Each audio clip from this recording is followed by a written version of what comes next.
महात्मा ज्योतिबा राव फूले, जिनका फोटो आप आगे दिख रहे हैं, महात्मा ज्योतिबा राव फूले और माता सावित्रीबाई फूले और अम्मी हमारी फातिमा शेख, ये तीन जो शख्सियत हैं, इन लोगों ने जिम्मेदारी उठाई, क्योंकि उनको ये एहसास हुआ। महात्मा ज्योतिबा फूले ने जब देखा, पढ़ाई के दौरान ये देखा कि हमारे लोगों को पीछे किया जा रहा है। क्यों? क्योंकि वो शिक्षित नहीं है। खुद ज्योतिबा फूले के साथ में जब जाति का भेद होता है, ब्राह्मण समाज की शादी में वो जाते हैं और उस शादी में उनको बेइज्जत करके निकाल दिया जाता है, जबकि वो सर पे पगड़ी बांधे हुए होते हैं, सफ़ेद का कपड़ा, अच्छा कपड़ा पहने होते हैं, लेकिन इसके बावजूद कहा जाता है कि ये शूद्र जाति का है, नीच जाति का है, ये बारात में हमारे साथ नहीं चल सकता है। जब वो बेइज्जती वो सहते हैं तो वहाँ से जब बारात से उनको निकाला जाता है तो घर में आके रोते हैं, और रोते रोते इस बात का जब उनको आभास होता है कि कान में कहीं घंटी और घुंघरू की आवाज़ सुनाई दे रही है, उठ के खिड़की पे से निकल के ज्योतिबा फूले देखते हैं तो एक आदमी झुक करके, उसके कमर में झाड़ू लगी होती है, गले में मटकी टंगी होती है, पैरों में घुंघरू बंधा होता है, और वो झुक करके ऐसे डरते डरते चल रहा होता है। चलने से उसके पाँव की घुंघरू की आवाज़ से जब उनका कान भेदता है तो वो उठ के देखते हैं कि अरे बाप रे, मेरी तो बेइज्जती केवल बारात में हुई, ये तो इंसान है, लेकिन इसके बावजूद इंसान कहलाने लायक नहीं, क्योंकि इनके कमर में झाड़ू लगी है, इनके गले में मटका टंगा हुआ है। ये ताली बजाने का विषय नहीं है मेरे भाई। अपना इतिहास जानना ताली बजाने का विषय कभी नहीं हो सकता।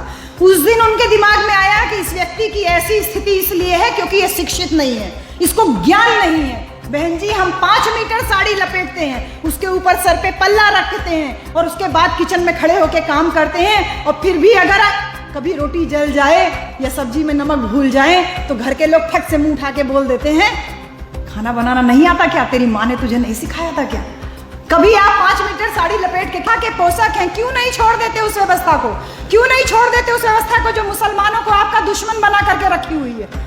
एक धर्म विशेष के लोगों को आपके दिमाग में डाल देते हैं, आपको हिंदू बना के, टीका लगा के, चंदन लगा के हिंदू बने घूमते हो। मुसलमानों ने तुम्हारा क्या बिगाड़ा हो? देखिए फातिमा शेख अम्मी हमारी, पहला स्कूल खोलने के लिए उन्होंने अपनी जमीन दी थी। मुसलमानों ने हमेशा आपका साथ दिया, बाबा साहब का साथ दिया, और आप उन्हीं को अपना दुश्मन बनाए रखे हुए। और ये मनुवादी लोगों का तो क्या बताएं हिसाब किताब, हमारे सामने दुश्मन बनाते हैं और खुद क्या करते हैं? उनको अपना जीजा बना के रखते हैं। और ये इतिहास गवाह है, इतिहास गवाह है, मनुवादी जिससे जीत नहीं पाते उसको अपना जीजा बना लेते हैं, फिर चाहे वो मुसलमान हो या बाबा साहब डॉक्टर अंबेडकर हो या अखिलेश भैया हो। इसलिए आपसे कहना चाह रही हूँ कि आप लोग ये चौराहे सट्टियों पे कार्यक्रम करके बोलना शुरू कीजिए। वो खाकी नेकर वाले हैं, हम नीले सूट बूट वाले हैं। हम नीले सूट बूट वाले हैं, वो खाकी नेकर वाले हैं। हम बाबा साहब के बेटे हैं, वो बाबा साहब के साले हैं। बोलना शुरू करो मेरे भाई।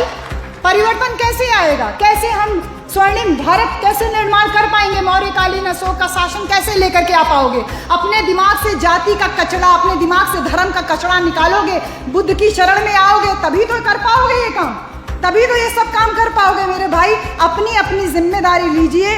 और जो बाबा साहब डॉक्टर अंबेडकर ने 14 अक्टूबर 1956 को बुद्ध की धम्म की शरण में वो गए थे, और उस धम्म की शरण में जाते समय उन्होंने जो सम्राट अशोक का जो धम्म चक्र रुका हुआ था, बुद्ध का जो बातें रुकी हुई थी, उसको एक झटके में जो चलायमान किया, उसको आगे बनाए रखने की जिम्मेदारी आपकी और हमारी है। अपने भंते को, अपने भिक्षु को सम्मान देना सीखिए मेरे भाई।